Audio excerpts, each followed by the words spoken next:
ஜெஃப்னாவின் பிரதான செய்திகள். முதலில் தலைப்புச் செய்திகள். மாவீரர்களுக்கு தயாராகும் துயிலம் இல்லங்கள்.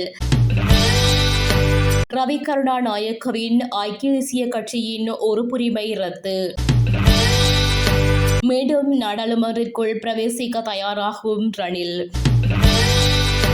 புதிய சபாநாயகர் தொடர்பில் வெளிவரும் செய்திகள்.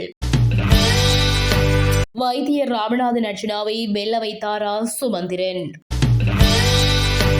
மாவீரர் நாளை முன்னிட்டு சம்பூர் ஆலங்குளம் மாவீரர் துயிலம் இல்லத்தில் சிரமதான பணிகள் முன்னெடுக்கப்பட்டுள்ளன.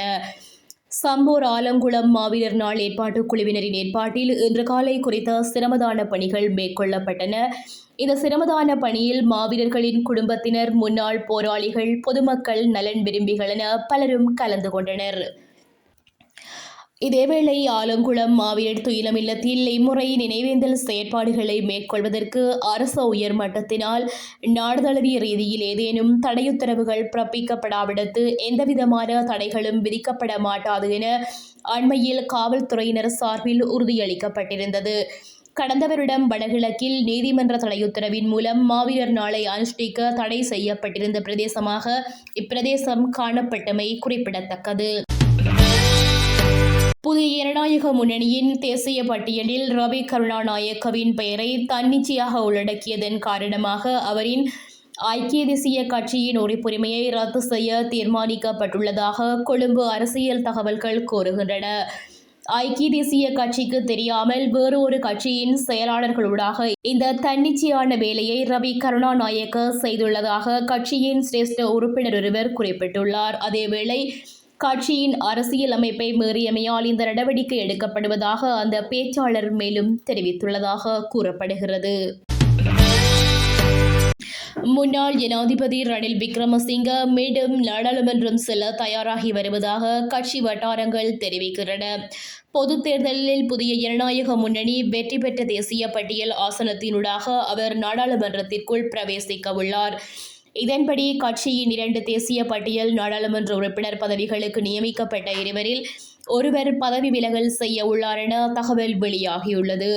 பின்னர் அந்த வெற்றிடத்திற்கு வேறொருவரை நியமிப்பதற்கு சட்டத்தில் தடை இல்லை. இதனால் அந்த இடத்திற்கு ரணில் விக்ரமசிங்க நியமிக்கப்பட உள்ளார். இதேவேளை எரிவாயு சீடர் சின்னத்தில் போட்டியிட்ட புதிய ஜனநாயக முன்னணியில் ரவி கருணாநாயக்கவை தேசிய பட்டியல் உறுப்பினராக நியமித்துள்ளதாக அந்த கட்சியின் பொதுச் செயலாளர் அறிவித்துள்ளார். 2024 பொதுத் தேர்தல் பெறுபவர்களின்படி புதிய ஜனநாயக முன்னணி 2 தேசிய பட்டியல் உறுப்பினர்களை பெற்றுக் கொண்ட நிலையில் அவர்களில் ஒருவராக இவரது பெயர் தெரிவு செய்யப்பட்டுள்ளமை குறிப்பிடத்தக்கது. இலங்கை நாடாளுமன்றின் புதிய பாராளுமன்ற சபாநாயகராக ஹம்பாந்தோட்டை மாவட்ட பாராளுமன்ற உறுப்பினர் நிஹால் ஹலப்பத்தி நியமிக்கப்பட உள்ளதாக தெரிவிக்கப்பட்டுள்ளது. முன்னர் பிமல் ரத்னநாயக்கவின் பெயர் முன்மொழியப்பட்டதாக கூறப்பட்ட நிலையில் பின்னர் அது மாறியுள்ளதாக அறிய முடிகிறது.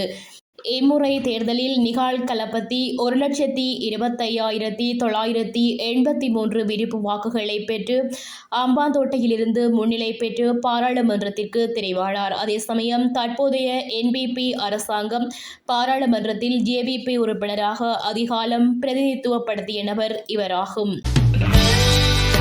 தமிழீழத்தின் கலாச்சார தலைநகர் என்று கூறப்படுகின்ற யாழ்ப்பாணத்தின் பொதுத் தேர்தல் முடிவுகள் உலக தமிழர்களை மிகுந்த அதிர்ச்சிக்குள்ளாக்கியிருக்கின்றது.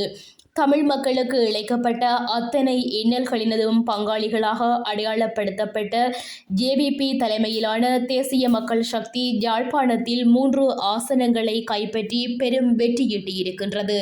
அத்தோடு களத்திலிறங்கி வெறும் 3 மாதங்கள் மாத்திரமே அரசியல் செய்தவரும் தேர்தல் காலத்தில் அதிக சர்ச்சைகளுக்குள்ளாகி இருந்தவருமான வைத்தியர் அர்ஜுனாவை வெல்ல வைத்து அழகு பார்த்திருக்கின்றார்களா யாழ்ப்பாண தமிழர்கள்? தமிழ் தேசியம் பேசிக் கொண்டிருந்த அனைத்து தரப்புகளையும் ஒன்று தூக்கி எறிந்திருக்கிறார்கள் அல்லது அவர்களது தலையில் குட்டியிருக்கிறார்கள். அவர்களுக்கு தகுந்த பாடத்தை தமிழ் மக்கள் கற்பித்திருக்கின்றார்கள். இத்துடன் செய்திகள் நிறைவடைகின்றன. மேலதிக செய்திகளை www.todayjefna.com என்ற இணையதளத்தில் பார்வையிடலாம்.